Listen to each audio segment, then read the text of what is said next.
We're on, man. It's all good. Vince Pacleb, right? Is that how you say it? Yep, Pacleb. Okay, Pacleb.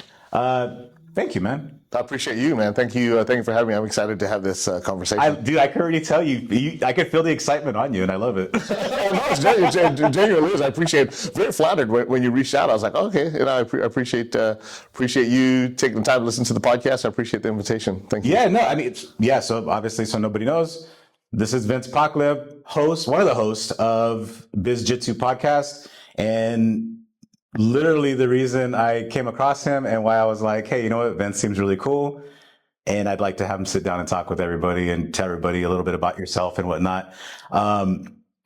The only thing I know about you for the most part is you're a purple belt in jiu-jitsu. I am, yes.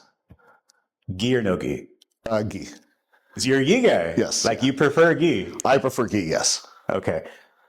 No judgment, no cast judgment on me. But yes, I do prefer. If I had to choose between the two, it'd be gi versus no gi. Awesome. Okay. Why though? So I'll be 49 this year, so I'm 48. Mm-hmm. And there was a point where I was out of jiu-jitsu. So I'll just kind of give you a little bit of a storyline. So started out doing no gi. This was early on. It was probably 2004, 2005. More as a recreational hobby. We could kind of talk about that here in a second, but eventually I ended up putting on the gi. Fast forward a couple years later, it's like 2010, I got my blue belt, and then life got busy, right? And I disappeared off the face of the world of jiu-jitsu, and I just went about my life, and it was just a thing that I did in the past, right? I was a jiu-jitsu blue belt, and I got my blue belt, and that was kind of the extent of it. So you're kind of the statistical blue belt that disappeared. 100%. Yeah, I was a statistic for sure. Mauricio Chinguina and I are friends, and one day he and I were talking, and he had always encouraged me, you got to come back, you got to come back, you got to come back. And I did the typical answer, yeah, definitely. When things slow down, I'll make it back, and I'll get back to training. Fast forward, we had a couple of those conversations, and he sat down in my office and says, hey, pull up your calendar. And pull up the calendar, and he says, okay, hey, so when are you free in the nighttime? And he had me put my training back into the calendar. And he was like, okay, I'm going to see you at the academy. And I was like, oh man, okay. So anyways, fast forward, I started training, I got back into it. I had a shoulder injury.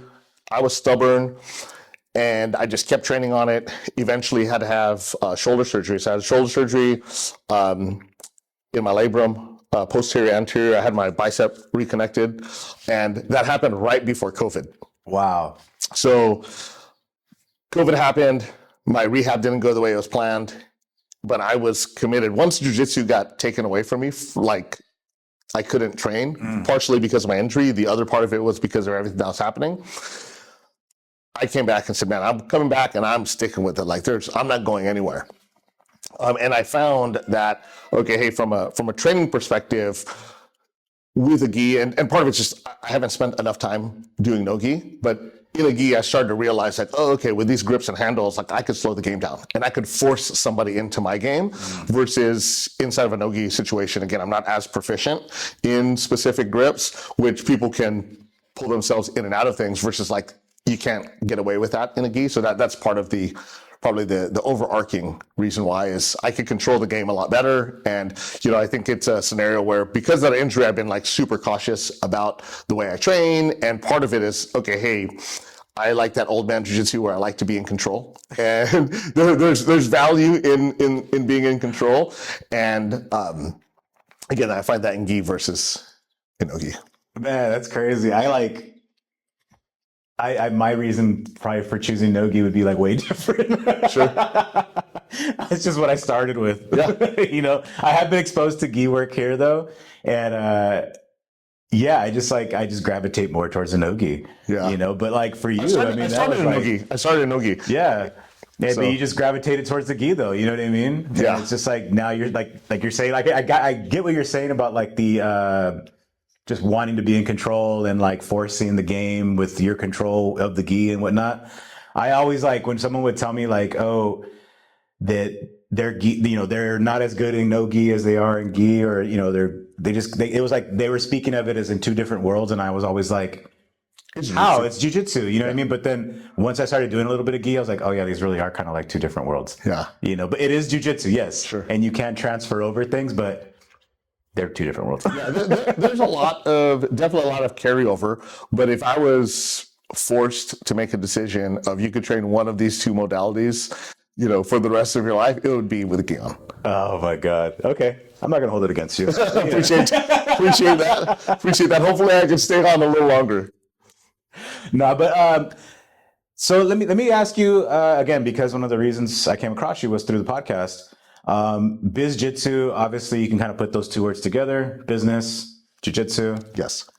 Like, how did that form? How did those two worlds collide for you? Yeah, for sure. So it started with, I had an older truck. It was a Toyota Tacoma. Best trucks ever, by the way. 2008, it's older truck. And I was taking it in for a regular maintenance. And I went to the dealership, dropped it off. Guy calls me back and says, hey, I wanted to give you a call to let you know that there's all of these services that need to be done to the truck. Like, the truck runs fine. Like, what are you talking about? So he's explaining the whole thing to me. I don't know a lot about cars. He's explaining the whole thing to me. And he says, yeah, if you want to get it all done, it's $1,900. I'm like, man, that seems a bit excessive. And he's like, no, you're going to want to do this, blah, blah. So he's doing his sales pitch on me.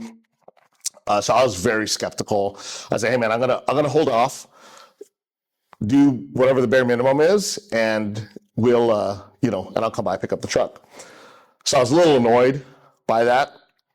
So I literally went home, went onto Yelp, and Yelped auto mechanics in Corona, California.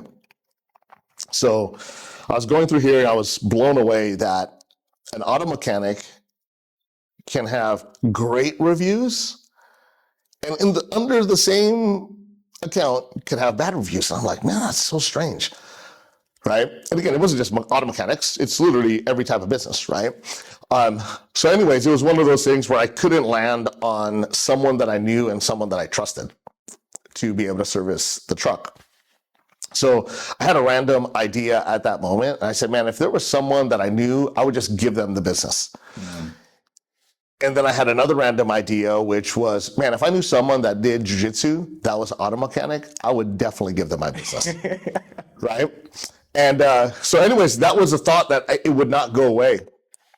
Because I started to realize that, man, in a lot of typical transactions I do every single day, I'm exchanging business relationships and purchasing products from people that I don't really know and trust. And then I'll go and do jiu-jitsu with people that probably offer similar services. I just don't know what those services are.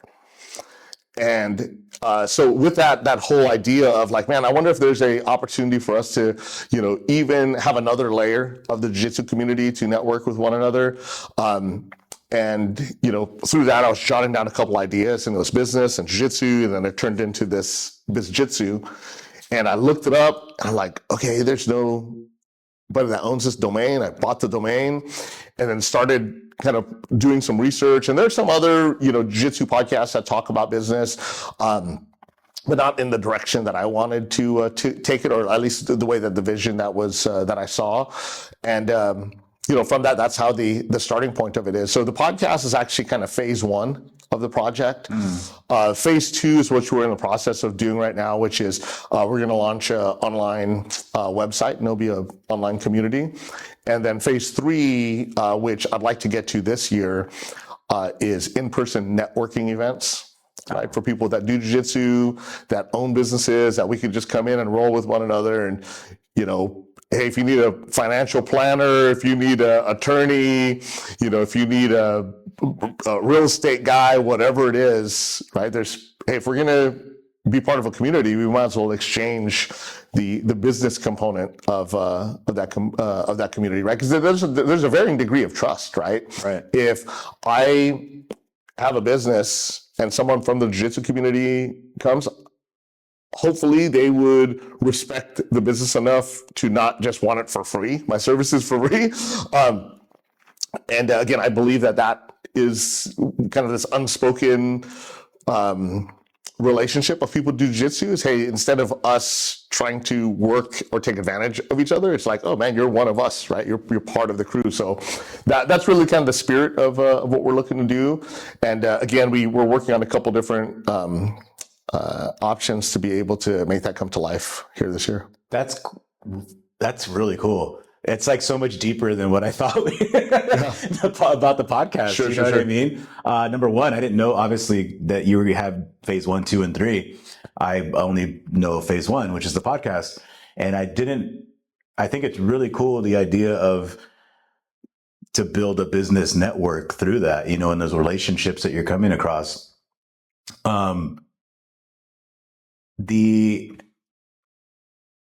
Again, I just thought you were just promoting people's businesses through the podcast, but We definitely are. Right, you are. But I mean, I didn't know it was as deep as to build a network of it and then obviously to have networking events and stuff like that. You're looking at it like multiple layers down the line, which is amazing. I was just looking at it surface level. For sure. Yeah. And I mean, to be honest, before I reached out to you, I had listened when I was listening to your podcast, and you guys had mentioned that you had a lot of things coming up, and you had all these plans and ideas, that were going to come to fruition. And so I was kind of like, well, maybe he'd be open to come sit down. Yeah, for sure. You know what I mean? I'm excited to be here for sure, man. So yeah, no, it was again, right now, you just told me about the plans for biz-jitsu. That sounds amazing. I can't wait to actually see that happen. Yeah, for sure. Yeah, it's the interesting thing of, at least the way I see it, there's kind of two worlds, right? Part of it is I want to deliver a great product and an awesome experience for people that participate in these open mats. And I want it to be meaningful for one another, right? Where, hey, there's actual places or actual opportunities to exchange. And, the way I think about it is, it's not unusual for people to do a deal on a golf course.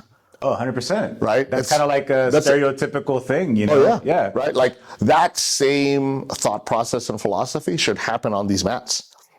I agree. It should. Yeah, it could. It should. And it probably does. Right? Yes, It probably does in a very organic way. My goal or my contribution to the jiu-jitsu community is to help make that concept or that theory come to life. Right, is, being able to have an opportunity where we could support one another, right? Because when you think of jiu-jitsu, we all have our own various reasons why we show up, right? Part of it is, hey, I just need an escape. I need, to release some of this energy. Whatever, I got bullied as a kid. I don't feel safe, or whatever it is, right? Everyone has their own kind of common theme, right? Or common reason why they're pursuing jiu-jitsu. Part of it's just, hey, I love the art and it's super fun, right? On the flip side of that is, once you walk off the mat, there's a whole nother world that all of us live in. Right? Some of us are breaking our backs, staying up late at night on our knees praying to make sure that there's enough resources to take care of their family. Right? Some people are, in situations where, hey, their businesses are flourishing and they're at the top of the mountain, top of the apex, and they're in a situation where they could help a lot of people. Right? And the goal here is to be able to create opportunities where, hey, if there's something that can occur, or if there's something that the jiu-jitsu community can support, whether it's someone's business, we were talking a little bit earlier about Ron Mukai and East LA Jiu-Jitsu, whether it's a nonprofit, right, that's part of the jiu-jitsu community, or specific fundraiser. Earlier in this year, we went to a fundraiser to support a fire captain out in Highland Park that, him and his crew and family, and then there were several families that were affected by the fires, and it was a big open mat fundraiser, right? So whatever those causes are, and again, I think it's, whether it's a small business that's trying to come off the ground or a big business, if there's opportunities for us to be able to support one another, I think we should. Yeah, no, 100%. I agree, man. Because like you said earlier, if you could give that business or have some kind of business relationship with somebody who's in the same community as you, it just makes it that much better. Yeah. And I 100% agree with that. There's people that I want to have them help me with things just because of the relationship I have with them. Not necessarily jujitsu, but just kind of like they're in my life.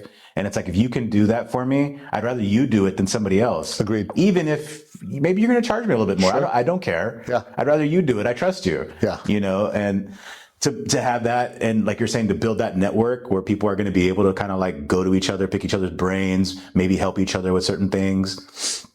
Yeah, I can't wait to see that happen. Yeah, for sure. That's going to be really cool. I would hope to be able to go to that and absolutely. Hopefully find somebody that can help me with some things that I like working on, Yeah, the interesting thing is it sounds so simple in like theory of just, open up ad, we do it here and put a poster and put up some social media posts and go. There's definitely the part of just, hey, you got to do, right? And the other part of it is like, okay, hey, well, I want to make sure that what we do is the best quality of work that we could deliver, right? And the best possible experience, right? If we're asking people to take time away from their families, their business, their own current training, their own current team to come in and participate, if we're just doing jiu-jitsu, it would be a regular open mat, right? But I'd like to be very intentional about, what do those first few events look like? And, how do we create an environment for people to network? So again, we're working through some of those details now. Again, we're just trying to keep things up to speed with phase one, which is hard enough to keep the podcasts and content coming together while we're working on phase two, which is launching the website, which is happening right now.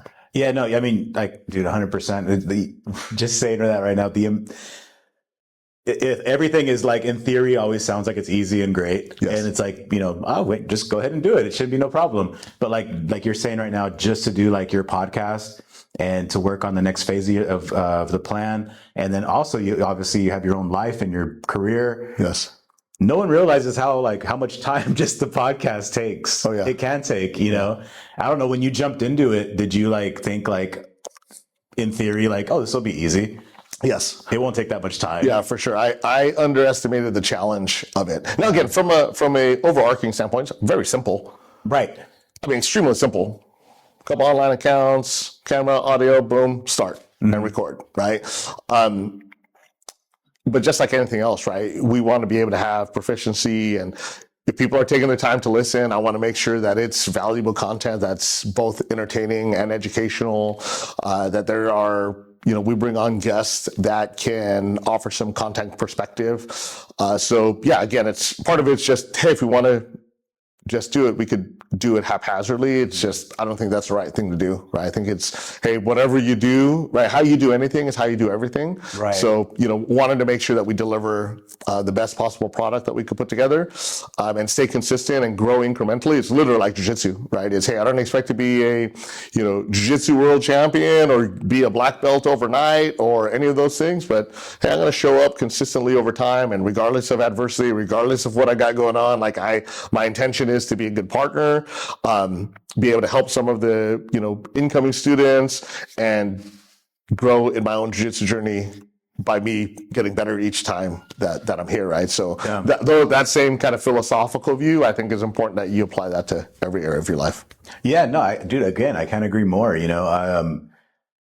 so like when I started this, I was pausing a lot because I was kind of like, I don't have everything I need, and I want to make sure it looks good, and I want to make sure it's the way I envision it in my head. And like you're saying, if people are going to take the time to sit there and watch or listen, you want to make sure that it looks the way you want it, the way you envisioned it, but there also came a point where again, like you said, I just had to go and do it. Yes. Because if I didn't do it, I was always going to be something I'm not ready. Agreed. And so even your episode 11,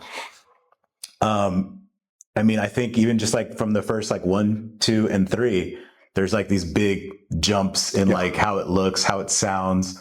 And, again, it's again applying to you're saying with the jiu-jitsu, someone actually told me this on the mats was when we were talking about this was as long as you go in there and start it, and every time you do one, learn something from it. Agreed.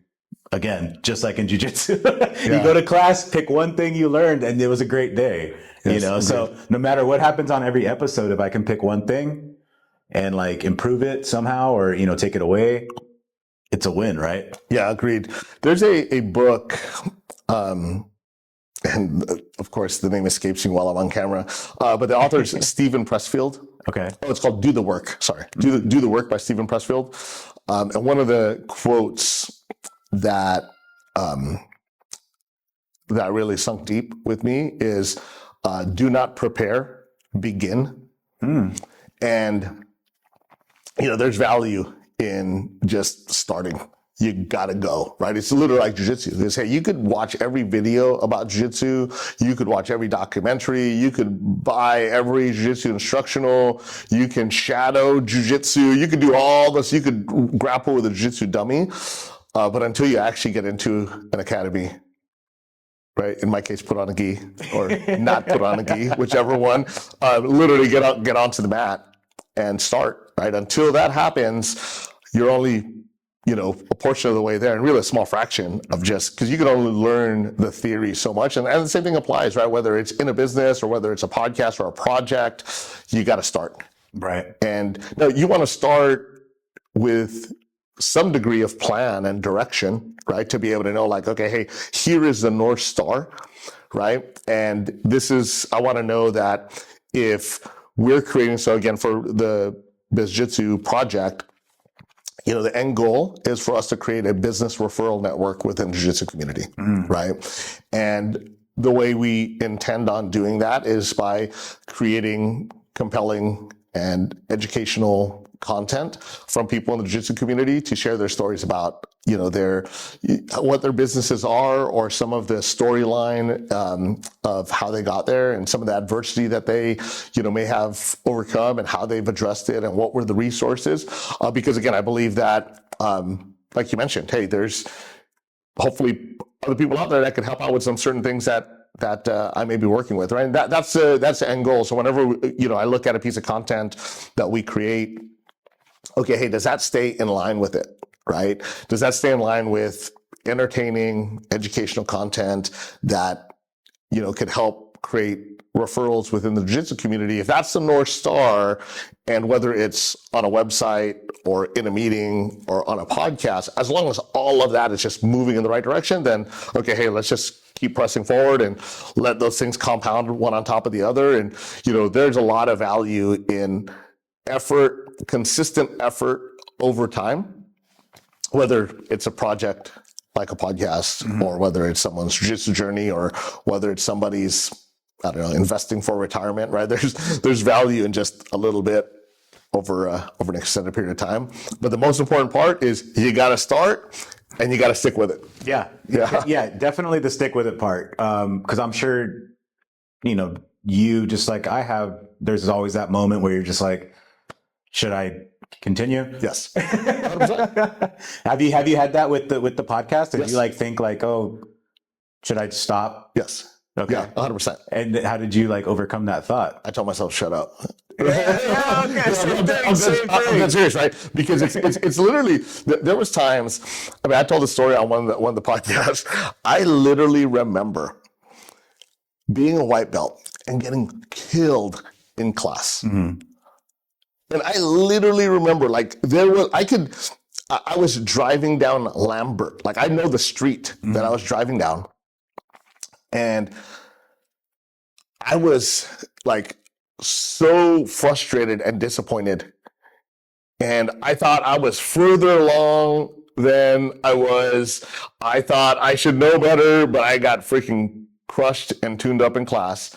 And there was a point where I remember being so frustrated that I'm not going to come back. And then I thought about okay, well, I'm going to come back, right? Now, there was a point that, again, I did fall into the blue belt blues and life took over. But even during that time when I was off the mat, there was still this thing going on in the background, whether I'm watching a fight or I would go, I would still, periodically watch some jiu-jitsu videos or go to one of the jiu-jitsu events. And you could still see that part of it working in the background, although I wasn't on the mat. But, the idea that, hey, those kinds of thoughts are normal, man. Especially when it starts to get hard. Yeah. Right. Now, again, doesn't mean that you always have to continually stick with it, because maybe there's a point where okay, maybe it does make sense to stop. Right. But if it's a scenario, it's hey, does it make sense to stop because I'm frustrated? Or does it make sense to stop because I need to learn more stuff and I don't want to learn more stuff. Like that's where the ownership has to come into play. But again, it's a scenario where then, those kinds of things are going to happen all the time, and you're going to have good and bad days. And regardless of those good and bad days, just North Star, keep moving. No, for sure. It's like, how many times have you gone throughout the day and you're just kind of like, I don't want to go to class. I don't want to go to the gym. I don't want to do this. I don't want to do that. But then once you get there, it's the best time of your life. Yes. Yeah, for sure. But yeah, I mean, I think anybody who's kind of done or dipped their toes in kind of any kind of media or business in general, business especially. Yes. There's always going to be those days where they're just, why am I doing this? Yes. And then, I think like telling yourself in a way to just shut up and keep going, as long as it makes sense, is like, that's like the perfect thing to do. Cause I literally have told myself that too, just shut up, just kind of just to shut that voice up in your brain and just truck on forward with it, cause imagine how horrible you'd feel after, after you stop and then you want to do it again, but you might not, want to jump back on that horse because it's been so long. Yeah, for sure. I was having this conversation earlier today, and you think of time, right? Sometimes it gets away from you, right? Like we were talking about, like, man, can you believe that Q1 of 2025 is gone, right? We're already here. April's on Tuesday, right? Yeah. And time is gonna occur. And you fast forward, whether it's 3, 4, 5, 10 years from now, you're gonna be somewhere. In my mind, I might as well be a black belt. Right? Yeah. Whatever I'm doing, I might as well be a black belt. And again, if all the resources continue to go and I can continue on with this path of podcast, I might as well have a couple hundred episodes, if not a couple thousand episodes, in 10 years from now, to be in a spot of like, hey, if I'm going to do it, I might as well just stick with it, right? And as long as we're properly planning and things are not getting higher or I'm deprioritizing other things I probably should be making priority. As long as I keep that in line, then it's just, hey, just stick with it and keep building. And through time, I think, and I think you'll probably agree with me on this, is doing the podcast, I've learned so much, because the great part about it is we get a chance, my co-host Archie and I, we get a chance to be able to hear all the stories of all these people.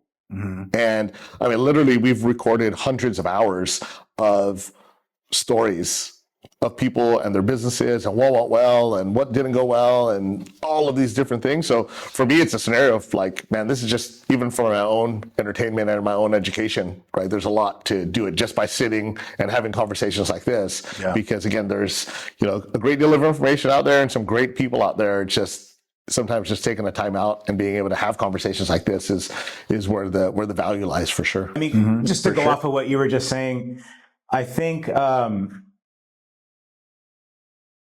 couldn't even imagine how valuable it is that, hearing everybody's stories, from what I've heard of people starting the businesses, the gyms and everything, or, different aspects, within the community.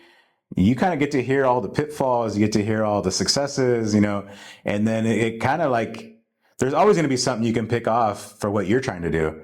You know what I'm saying? 100%. Yeah. Yeah. So, I mean, like, I'm trying to remember like specifically one that I remember like a pitfall or something. I want to say it might've been like, I guess I don't want to give any names, but it was probably one of the gyms that I heard of being open, which I guess you can kind of, anybody can obviously see like there'd be pitfalls opening up a jiu-jitsu gym. Sure. You know what I mean? But have you taken any of those stories and kind of like applied it to what you're going through right now? I'm sorry. And even in your own like personal career path? No, well, I mean, I think there's common themes, right? And part of the common theme is you got to start, you got to work hard, and you're going to deal with adversity, you got to work through it. Right. And that's kind of the arc of the story, right? It's like, okay, I got to start. Here we go. I thought it was going to be exciting, and man, it's gotten super hard, and I'm going to need some help, and let me work my way through this, right, to come out the other end. And I've seen that. I've seen that in my own career, in my own business endeavors. I've seen it in my jiu-jitsu journey, right? And just, I think if somebody can embrace those major principles, regardless of what you want to do, if you want to be an auto mechanic or you want to be a photographer, right? It's just being able to, like, hey, you got to start, and you're going to have to work your way through some adversity. And when it gets hard and difficult, you just got to continue to stay the course, right? And you can't continue to make the same mistakes, but really being able to find resources. And, we're in 2025, there's a lot of resources, right? Yeah. I mean, you can chat GPT, information, you could watch tutorials, you can get all kinds of educational bits. I mean, there's a bunch of information that's literally at your fingertips.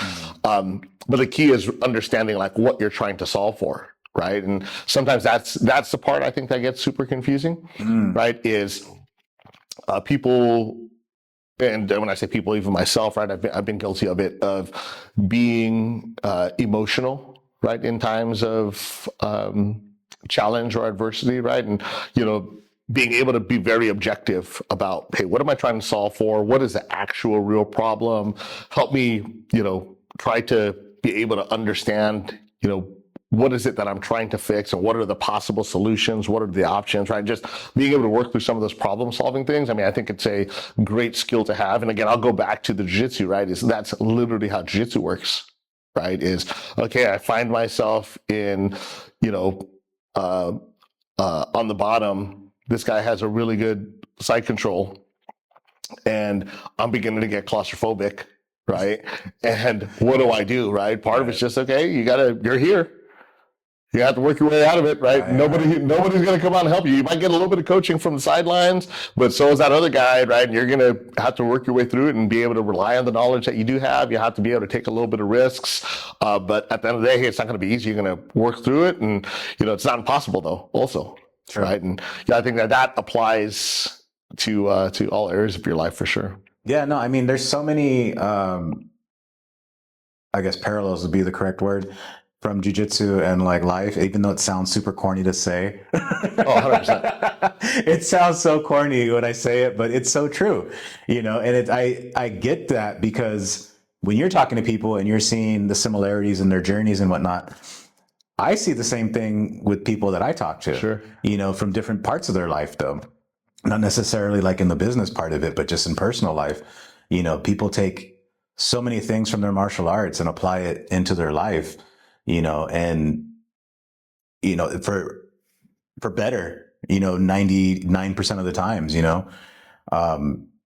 from everything from, just working on themselves, mental health, learning how to overcome any kind of situations, like you're saying, like if you're stuck in a horrible position, you're there, got to work out of it. How do I do it? Let's figure it out. Yeah. What are my options? What are my options right now? And it just gives you martial arts in general, I think, just gives you like a good different mindset to deal with things. On the last one I had here, we were talking specifically about panic attacks, and it was the parallel was getting smashed and can't breathe, feel like you're gonna pop. Which, if you've never had a panic attack, that's pretty much what it feels like. But being able to notice that and figure out a way to calm yourself, because you got to get out of this position, breathe, hang out, chill. Okay, let's do this. You could apply that to your life if that ever happens to you. You know what I mean? And it just makes you that much more calm when that situation arises. You know? Agreed. Yeah, that breathing piece is important, right? not breathing even just, is important. Yes. Not even just like figuratively, right? Where it's like, oh yeah, it's pretty obvious. You got to be able to breathe, but just being able to let me take a bit of a timeout. Whether it's I got to have a very critical conversation that can go in multiple different directions, but I have to have this conversation, or I'm in a tough spot and I didn't know how to defend this one specific situation, and now I'm in even another worse situation, right? And being able to like, okay, hey, just press the reset button. I need 2 seconds to kind of think through and just reset. I mean, that in itself is a game changer. Yeah, definitely. Yeah. Yeah, if you can carry that into everyday life, like you said, it's 100% game changer. You can apply it to so many different things, you know, the situations that arise and whatnot. But yeah, again, it just sounds super corny when you say the parallels of martial arts. There's another thing that this word journey. Oh, my jujitsu journey. Like, man, it's so weak, dude. I get it. I mean, I 100% get it. I mean, I think it's one of those where like, there's a journey. It just, I don't know. It sounds weird when you say it, just sounds weak, dude. And especially when you talk about it on your for your own self. Yeah. Oh, like, I was on my journey. Like, get out of here, dude. Get out right now. You can't be far. But the other part of it is like, it literally is this journey that you're going. But I've always, I guess it's the correct word. Yeah. Like, I don't know what any other word would be for that, right? Oh, it's my jiu-jitsu process. Okay, sure. But just that word journey, my jiu-jitsu journey, it sounds. But you know, maybe it's only corny to people that are in jiu-jitsu or in martial arts. For sure. Because if you say it to somebody else, they're probably like, man, that sounds like a journey. It sounds like you really have a good journey. That sounds great. I want to go. Yeah, for sure.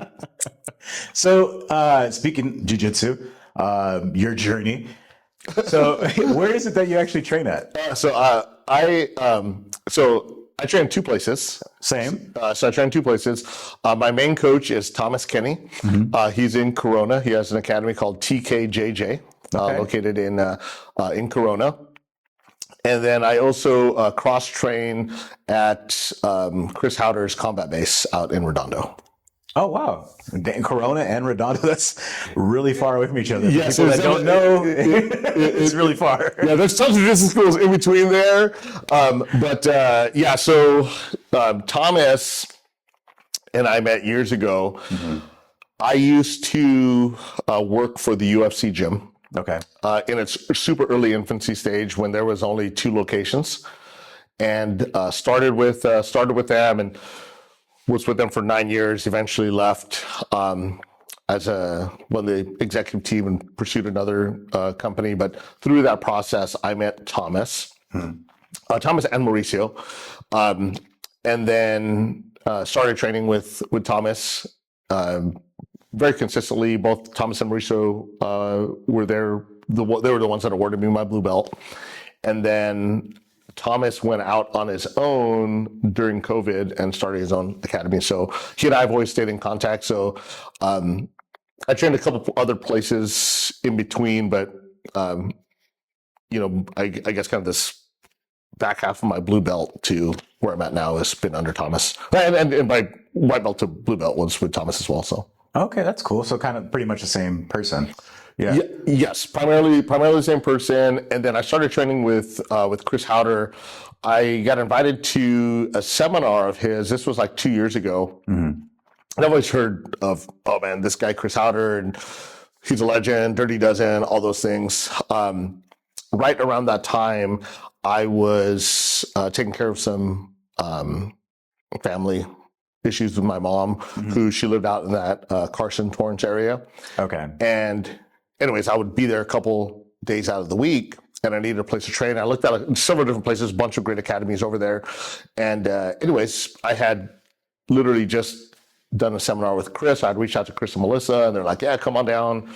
And go train at their garage. And I was like, man, this place is awesome. So, and then even when I'm not out there as much, I still make it a point to get out there, just because not only is this instruction unbelievable, but him as a person and Chris and Melissa as people are fantastic. So that's cool. Yeah. So, I mean, obviously, since you have to travel out to Redondo, you're not from Redondo.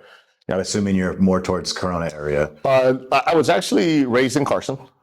Oh, yeah. So obviously that makes sense if your mom's out there. Then yeah. So I was raised in Carson. Went away to college and lived in Fullerton.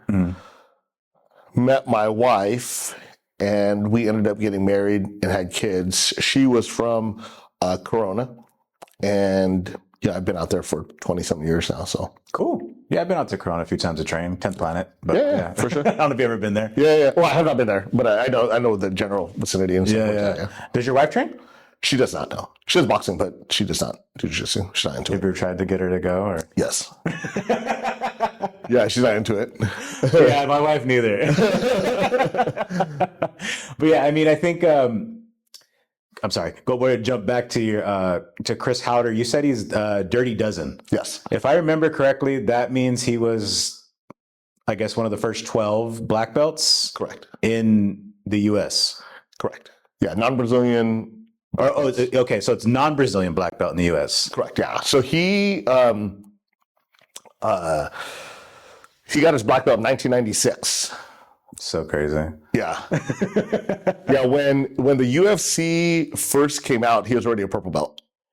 Okay. Yeah. So that was like the era. Early 90s, yeah. Yeah. He has a super interesting stories. Late 80s, early 90s. He was a JKD, Jeet Kune Do guy trained under Dan Inosanto.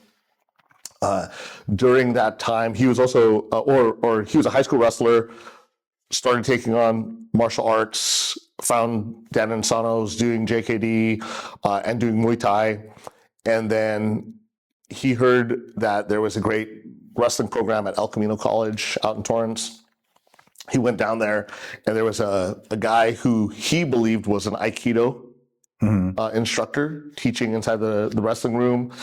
And anyways, he showed him a mount, or they were showing a mount and mount escape.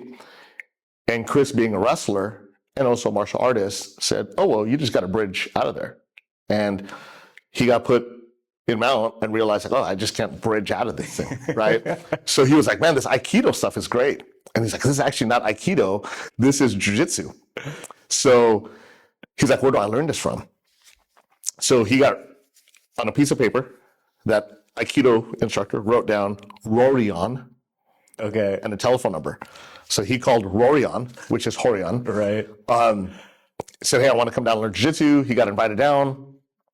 And the original Gracie Garage, he trained under Horion. And In that, I know what garage you're talking about. He trained in that garage? yeah, in that garage. And then through that, he just kept showing up.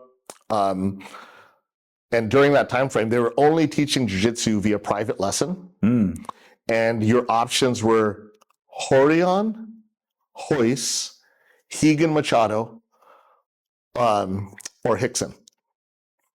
And that was the lineup, right? And you went and you just paid for private instruction, and that was his beginning of his jiu-jitsu journey. Wow. So yeah, that's some cool lineage, man. yeah, super fun. The interesting thing about him is he's not only an encyclopedia of jiu-jitsu. I mean, he's forgotten more jiu-jitsu than I'll ever, be able to obtain. But I mean, he's a fascinating guy. 60 years old. I mean, he wealth of knowledge. Just has a very interesting philosophy on jiu-jitsu and just martial arts as a whole. And on top of that, he's just a fascinating guy. Like, there's people that have not just charisma, but they just have interesting stories and interesting life experiences. And you get around someone like that, and he's just fascinating guy for sure. That's awesome, man. I mean, shout out to Chris. Yeah, for sure. I should take you down there. You're talking about it. I'm like, man, I would love to go hang out and like get some training in with them. Yeah, he'd probably, obviously, like, I'm sure it's gi, and he would just murder me. The interesting thing. So, in his lineage, so Straight Blast Gym, SBG. So Straight Blast Gym is, again, one of huge affiliation that, guys like Conor McGregor. Oh, yeah. Okay. I think Forrest Griffin. I just heard that SBG like not too long ago. Yeah, okay. Straight Blast Gym. So that lineage, the guy who started that is a guy named Matt, who's one of Chris's black belts. So there's a lot of like MMA lineage that comes from his. Spawns off from there. Yeah. Yeah, it's super crazy. That's cool, man. Yeah.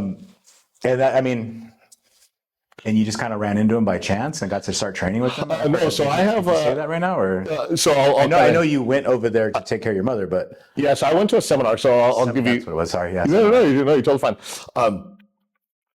So I have a staffing and recruiting company, and I do a lot of business development on LinkedIn. So when I started to get this biz-jitsu idea going, I started to search executives that have jiu-jitsu in their LinkedIn profile.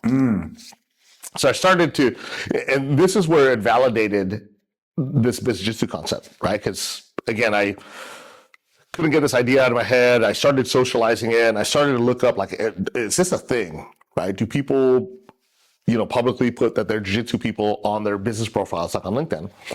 So I started to accumulate a list. I'm like, oh man, there's people out here that are executives by day and jiu-jitsu people by night. Like, I know that, but to realize, like, oh man, there's a whole resource of that. So I started to reach out and put together some of the things that, like, as if I was doing some staffing and recruiting. And through that, I ended up meeting a guy named Brian Roarg, who I forgot what industry he's in, but he's an executive in his industry, and he's a jiu-jitsu guy. And he happened to be in Mission Viejo. So told him, hey, I'm in Corona. Look forward to being able to get a chance to connect. And one day he randomly sent me a message saying, hey, do you know who Chris Howder is? I said, yeah, of course. Like, he's Chris Howder. And he said, hey, he's coming to my academy and we're putting together the seminar if you want to come by. I said, okay, sweet. So I went to his academy first because I just wanted to get a feel for it. And then I had went to go see Chris. I'm like, oh man, this is great. And it just so happened that during that time, Chris had used me as the demo, right? And it was completely random, right? It was literally, out of all the people he could have picked, he freaking picks me. Oh, so, man. There's a couple things in there, and I'm like, dude, this is Chris Howder, right? It's super weird. And anyways, we just connected right then and there. And I'm like, man, this guy seems like a cool guy to train with and offer some interesting perspective. I went down there to train a couple times, and he has a bunch of solid guys, right? A bunch of killers inside of the garage. Sure. They got a really solid lineup. But what's fascinating about cross training, and again, I'm sure you could understand it because you cross train.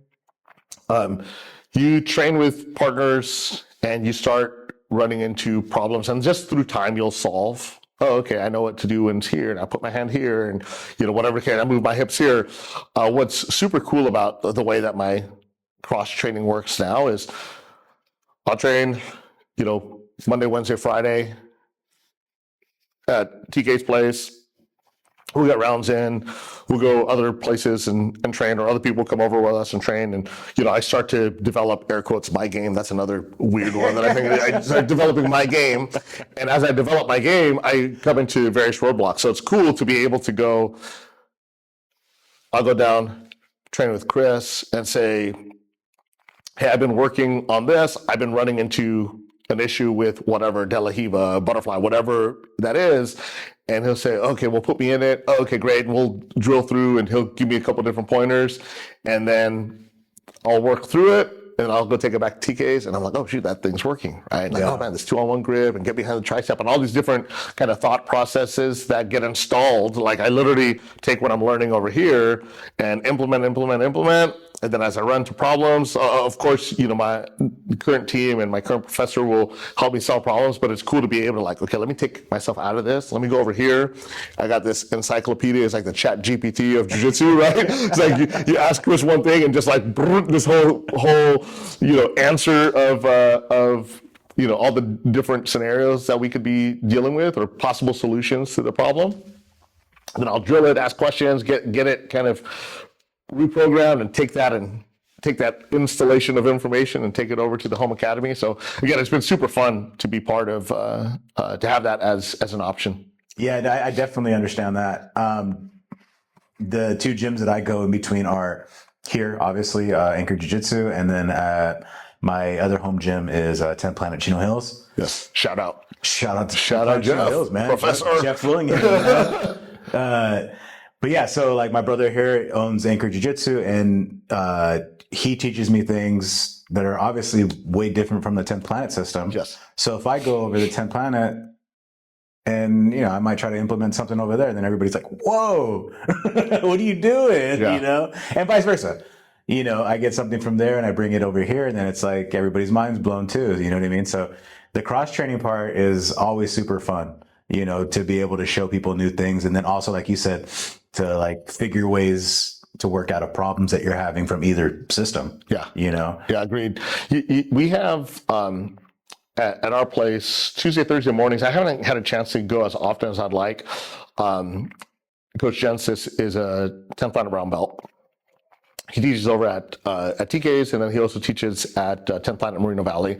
So, you know, he teaches the 10th Planet system. I might have met him. Yeah. Jen's is a barber. Right. Yeah. I think I might have met him before. Yeah. Jen, I should introduce him. He's awesome. But you know, he trains both gi and no gi, and but he coaches the no gi program over at our place, and it's the 10th planet system. So the great part about it is we get some exposure. I mean, we get a lot of exposure, obviously, because all the no gi classes in the morning are done through him. Yeah. So it's super fascinating because you have guys that have been going to his class that also that also go to the gi class at the same time at 6 in the morning,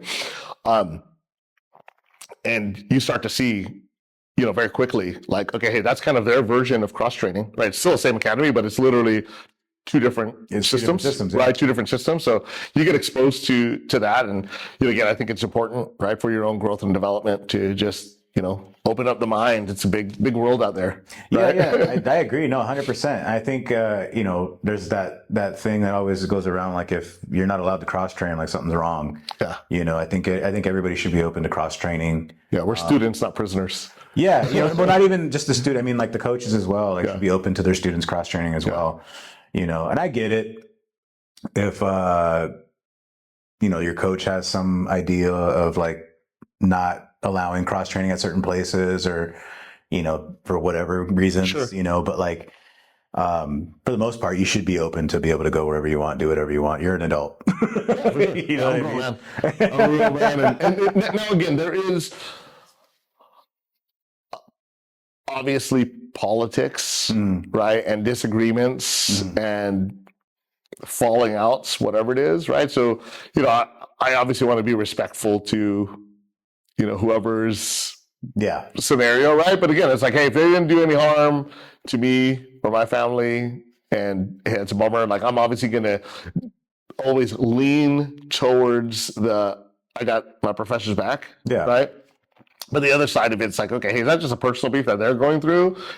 Do I necessarily need to be part of this? Right? It's not like necessarily, we're not in a gang, right? We're part of you know, we're students at an academy, right? Exactly. So that's where it gets, you know, a bit cloudy. But you know, again, at the end of the day, it's, hey, we just want to train and learn jiu-jitsu. How do you feel about that kind of stuff, though? Like, I don't know if that has ever come across your journey. Yeah, dude, that's so funny.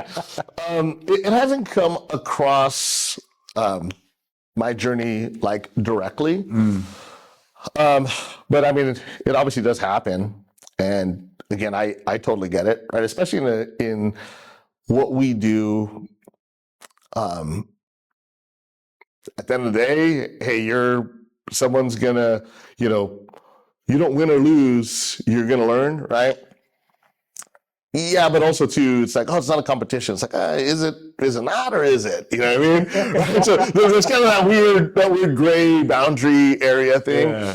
And through that, you know, those kinds of things I think could evolve into other beefs, right? Whether it's, you know, falling out because of some business stuff, or falling out because of whatever slandering stuff. At the end of the day, I think it's a scenario where, like, hey, I know that happens. I'm not going to bother. I got enough of my own issues, right?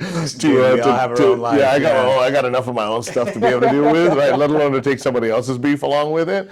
But I totally get it, right? It's, hey, if you have a belief in something and somebody disrespects you in a way, or does something to something hurtful, right, that you have to stand up for yourself. Like, I get it. Yeah, for sure. Yeah. I even like support that. You know what I mean? As you should. Yeah, you should stand up for yourself for sure. You know what I mean? Don't be bullied around. Right? Don't we teach that? Yeah, exactly, right? Yeah, you gotta take charge here. Like no means no, dude. So yeah, typically what happens is it's usually that what we just happened right now with us, me and you talking off camera, usually happens all the time. Yeah. And sometimes I'll sit here for like a half hour talking 45 minutes. And then it's like, oh yeah, let's get recording again. Yeah, we should probably record it. Yeah, agreed. Yeah, the funny thing that I learned, so we do some of our episodes are done virtually, some of them are done live. Mm-hmm. Whenever we have a virtual one, I try to spend a little time in the very beginning just to get people comfortable and make sure that they're situated, audio's good, just getting a little chatting. And I learned that, man, there's some really good conversations that happen that I should have just pressed record. So now that's part of the protocol. Like, okay, hey, we'll do it, make sure audio and everything's good, then we'll hit record because like, hey, there's probably a good clip in there that may be missed if we don't press record. So anyways, yeah, I agree, totally. Yeah, but I mean, it's so common, you know, because then, you do have good conversations off camera, you know, or at least I do, with with pretty much everybody that's been on here. And it could be just like some random topic that just spun off of what we were talking about. You know what I mean? 100%. But either way, what I wanted to ask you was two things. And it's literally because you said the word competition. Do you compete? I do not. Have you ever competed? I competed one time when I was a white belt. Okay. Yeah. How'd it go? I won one and I got triangled. Second one. Nice. Yeah. It was fun though, right? You know, without a doubt, it was definitely fun. I have aspirations to go and compete, especially, you know, before there's an opportunity for me to become a pro belt. So I'd imagine sometime this year, I'll get some. Even before you become a brown belt? Yes. Yeah. Oh, okay. Yeah. So yes, to answer your question, no, I do not have a history of competing. And yes, I do have aspirations to compete this year. Nice. Yeah. I mean, same for me. I've only competed, I think 2 times. I've only gotten consolation medals. Yeah. Hey, if you know what that means. Yeah, medals are medals, man. But, you know, they were great. They were fun. I did want to compete. So my logic, philosophy, whatever it is everybody should compete at least once in their belt level. Sure. So if you're a white belt, compete once as a white belt, compete as a blue belt, compete as a purple belt, you know? So I have yet to compete. I'm still a blue belt. I've yet to compete as a blue belt. I did try to compete, was it late last year? On 2 different occasions. First one, nobody signed up in the division, so I didn't compete. Sure. And then the second one, I got injured before time to compete, so I didn't compete. Yeah, the interesting. I don't know how interesting it is. It was interesting for me, I guess. When I hurt my shoulder, where I was training at the time was Mauricio Chinguina's. Hurt my shoulder, and I thought it was just like a regular ache and pain. Mm. The reason I did not want to stop training and I kept training on that bad shoulder was because he had asked me. He kind of like voluntold me, right? That he wanted me to compete in the Masters, and I said sure. Right, I'll do it. He's like, oh, we're gonna do it as a team, blah blah blah. We're gonna go do this one warm-up tournament, then we'll go to do this other one. And anyways, I was preparing for that, hurt my shoulder, and then it literally got to a point where I was like, hey, I don't think I could do this competition. And he rolled with me one time and swept me, and I like based out on my hand, and I like literally fell to his shoulder. He's like, oh man, I didn't realize it was like that bad. So went through the whole process of try to get it corrected. And then that ended up getting into surgery and then to COVID and that whole thing. So then since I've been back, my whole thing is like, okay, if I could just stay the course, let me just stay consistent. Let me stay safe. Right? I don't want to be injury free, right? Live to fight another day, right? Live to roll another round, mm-hmm. right? But now I'm to a point where I'm like, okay, hey, I'm pretty comfortable in my I guess, where I'm at in my journey. Keep it going. Keep it going. I'm comfortable with where I'm at in my journey right now, where, I think competition is probably pretty appropriate. Probably appropriate time. I think that, from what I hear, it's always appropriate to compete, and I could see value in that. But I think right now it's literally a scenario where I think most belts, and I shouldn't say it, at least I've gone through it, where there's this imposter syndrome of, okay, I'm a blue belt, but like, am I really a blue belt? And then I felt that way, like, okay, hey, I was super stoked when I got my purple belt. I'm like, okay, finally out of this blue belt, right? I'm here. But literally when I had it, I was like second guessing, like, shoot, am I really a purple belt? But now it's to a point where I'm like, okay, I'm kind of on the other end of that now, where, hey, I feel comfortable going into academy. I'm gonna be super respectful, go to the belt, wear my purple belt. I'm like, okay, cool. We're good to go here. So I think there's always like that sense of like nervousness before you roll with somebody you don't know, or in an environment that you're not typically common with. There's that split second, but the actual insecurity of like, man, should I be wearing this belt? Yeah, because sometimes a hot colored belt is a target. 100%. Yeah, no question about it. Yeah, no question. I mean, the funny thing is whether it's conscious or unconscious, hey, there's a brown belt. Like, I'm gonna bring it. Right? I'm gonna bring it. Right? So you do targeting too. Yeah, exactly. That's what I mean. It's like it literally goes both ways, right? Yeah. And it's a scenario of like anything other than I'm trying to give this person the best possible role I can, right? And also too, I'm trying to understand, okay, hey, where really is my skill level? And do I have the capacity to pass a brown belt's guard? Do I have a capacity to sweep a brown belt? Do I have a capacity to at least threaten them with a submission? And again, I think, obviously in a safe and fun environment, right? But that's definitely part of it, right? Talking about belts, I don't know if this is like too deep of a question for you, let me know, but like, bring it, let's go. What do belts mean to you? What do belts mean to me? I think belts are a way to recognize someone's tenure. And also, I think there's a measurement of skill set in there as well.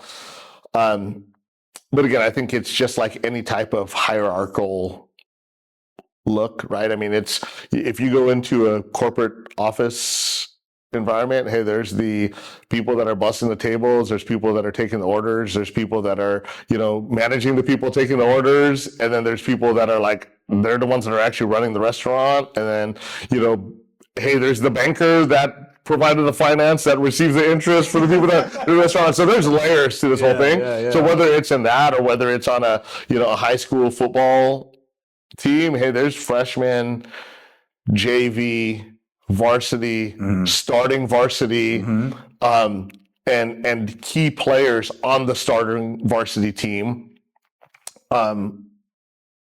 So yeah, I think it's very appropriate, right, to be able to have a general understanding of, okay, hey, who's been around the longest, who has some varying degrees of knowledge or perceived knowledge that may be a little bit further than others. I think that's important to understand. I mean, I think at the end of the day, it's, hey, I've had great rounds with people that don't have belts. I mean, we get a lot of guys that are 10th planet guys that have color belts within the 10th planet system and come on over and slap on a white belt. Like, dude, there's not one chance that this dude's a white belt. There's a chance that this person's a white belt because they don't understand the grip game. But like, if you look at the actual jiu-jitsu, so for me, it's a scenario of, in that case, the skill set's going to show on the mat. The mat's not going to lie. Right. But I think if we're just looking at a class and being able to have, some degree of order of like, okay, hey, who are the most junior students? Who are the most senior students? How can I measure my skill set around it? I think that's probably, how I would see belts. Yeah, no, that's awesome. I mean, I think I'm very similar in the way of thinking with it and I only ask because I feel like there's a thing where people like try to say like, the belts don't matter. Like, cause you get guys that are, these competition event champions that maybe are like, blue belt, purple belt, whatever, and they're destroying brown and black belts. Mm-hmm. And so it's like, oh, the belt doesn't matter. But it's like, no, I think it does, And I think it does for those reasons, like you're saying, like, it shows the tenure, it shows the knowledge and the skill set, and yeah, maybe you will get a blue belt who comes through your school and demolishes you, and I'm talking like if you're a black or brown belt or something, but like, who cares? You probably know a million other things that he doesn't, Yeah. Yeah. The interesting thing about that is, I think it's, there's truth to that, right? Of like, yeah, the belt doesn't matter, right? But the other part of it is like, it kind of does. Yeah. Right. There is a certain amount of, just like any other situation, right? Hey, I want to know if I'm progressing, and I want to understand who my peers are, and I want to understand like, okay, hey, well, if I do all this work, how do I understand, what my next level is, right? If it was a sport, just a pure standalone sport, and it was, boxing, right? Yeah, you don't necessarily have belts, but you're going to have amateur events, and you're going to work your way. And even in the amateur circuit, there's going to be degrees of intensity and skill set that are amongst that, and you get into a pro and same exact thing. So yeah, there may not necessarily be belts inside boxing, but like that's just the hierarchy, right? There is a segment of people that are newer to this, and segment of people that are super skilled and proficient. And I think in a place, I think it is a good understanding, right? Whether you wear it or not, right? I think it's the ceremonial part of putting on a belt, I think is one thing. But hey, you take it all off, right? We're not wearing belts. We're doing no-gi, right? We're not wearing belts. I still think it is important to know, like, hey, who's the most senior student here? Right. Right. And hey, who's the most junior student? Because the way I'm going to roll with him is going to be different than the way I roll with her. Right. So again, I think just from a, organizational standpoint, I think there's value there for sure. Yeah, of course, dude. The other thing I wanted to ask you, it's just jump right back into your podcast part, but we were talking a little bit off camera of some of your guests and whatnot, but like, how do you find your guests? How do you like, for instance, I chose to contact you because I was like, I like your podcast. I want to talk to you. Yeah. Thank you. So like, is that the same thing you do, or? Yes and no. We're to a point where we have a lot of people that have reached out. Oh, cool. And we also have a lot of referrals of people that are that have been on, that say, hey, you should interview this guy or this gal. Mm-hmm. So I think at the end of the day, we go back to the North Star of like, okay, hey, does this sound like a conversation that we want to put out into this community of people, and will it offer value? And could there be some fun conversation there? That's kind of the lens that I look through. But yeah, but we have we've been fortunate to be able to have people reach out and line up, and there are some certain people that we have directly messaged that is like, oh man, this guy would be an interesting guy. Like, let's send them a message. Where we're at right now is it's super fascinating, right? So, we were just over at Ron's place, Ron Mukai. So since he has been on the podcast, so when he was initially on the podcast, he had Ethos Jiu Jitsu in Fullerton and East LA Jiu Jitsu in East LA. Mm-hmm. And those were his two projects. One was a for-profit business. East LA was a nonprofit. Since then, it has spawned into, they opened a second Ethos, him and his partner, and then opened a second Boyle Heights Jiu-Jitsu, right? So, literally his business has doubled, right? Since then, and he's gotten a lot of exposure. There was Tracy Cortez went over there and did a seminar today. Benil Dariush was there. And there's been a lot of things that are going on. So part of what we're doing now is we're circling back with some of our previous guests to give us updates. Cool. Yeah. Right. So that's been a bit tricky because it's like, hey, we want to accommodate, the fresh ideas, but we also want to go back and revisit some of these stories. So, part of what we're trying to do now is just, kind of get that fine balance between the two. Also, too, I think that we're trying to evolve our creativity of the content, right? So we have a guy, Mike Hofer. He's a Sound Planet guy. I know. I've never met him, but I've chatted here and there with them, whatever. Yes. But he seems really cool. Yeah, Mike Hofer Media. He's been doing a lot of our some of our updated video content, and just trying to look at life outside of the podcast. So we've been going to various different events and, socializing and just meeting new people. And plus also, too, I think it's fun to be able to like go to these events and train and why not and go watch jiu-jitsu or whatever the case is. So we've been working through evolving some of that, and that's created some additional conversations just getting out into the community. So that's kind of the extent of it. And then also too, I have I'm preparing we have a family vacation that's lined up, and I plan on recording a couple podcasts while I'm out. It's part of the business. It's part of the business. For you to say it. It's part of the business. I mean, what do you want me to do? Right? The business demands that we do that. There's an audience in that. Yes. So we have a couple folks that we're speaking with that, and it's going to be pretty cool because Archie won't be going with me on vacation, but my family will. Right. So, I'm trying to get myself set up to be able to run an individual operation like this, but be mobile enough to be able to okay, we're going to Hawaii. I want to take the least amount of stuff possible. So what's going to be the best setup? So I'm working through some of those things right now and getting some of those conversations. We're actually in conversation with some of those for, trip to the big island of Hawaii. Nice. Yeah. Fun. That's funny. I guess it's pretty common, because anytime I travel anywhere, one of the first things I'm like, oh, is there a school around me? Yeah.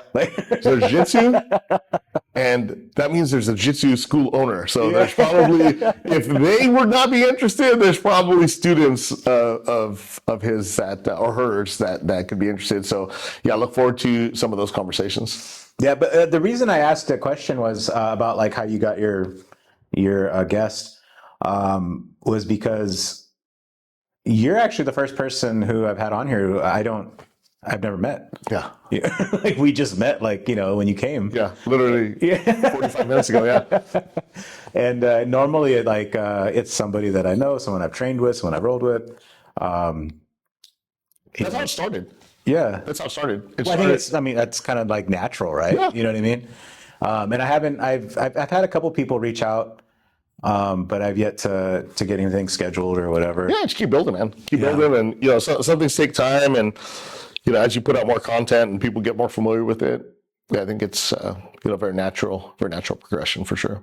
Well, cool, man. Well, hey, dude, I 100% appreciate you coming down. No, I appreciate you having me on, man. This is super fun. Yeah, well, thank you. Yeah. Because like you said, everything seems really simple, and to me, when I look at it, and I think oh well, it looks really simple, but everybody's response is always man, this is great, this is fun, and I appreciate it. Again, I appreciate you coming down. I appreciate taking your time out of your day, dude. You had a busy day planned, and I feel bad that. No, man. No. I'm glad we got on schedule, and I'm glad you reached out, and look forward to not only seeing this content, but just as your journey, right? As your journey continues to evolve, I look forward to seeing and seeing what we could do to broadcast it and help out in any way. Yeah, awesome, dude. Anybody want to shout out? Anything you want to shout out? Yeah. I think kind of a couple things. One, the the-bizjitsu-podcast. You can visit it on any place where you would find podcasts. It's a podcast where we talk all things business and all things jiu-jitsu. We're launching our website, which is bizjitsu-podcast.com. So look forward to getting a chance to be able to share other people's businesses, some additional blog content, and some of the other pieces of the puzzle that will be living on the site. But other than that, that's really it. Dr. Archie. my co-host. He has a chiropractic office. So if anybody that's listening needs some chiropractic services, Groundwork Chiropractic in Garden Grove, California. He's a jiu-jitsu brown belt. And Mike Hofer Media, who's doing a lot of the media and video content for us. You could reach him at Mike Hofer Media _ I believe. Anyways, look at our stuff. Mike Hofer Media is all over it. Other than that, thank you so much, man. I appreciate it. Thank you. I appreciate you, man. Yeah, absolutely. Look forward to this.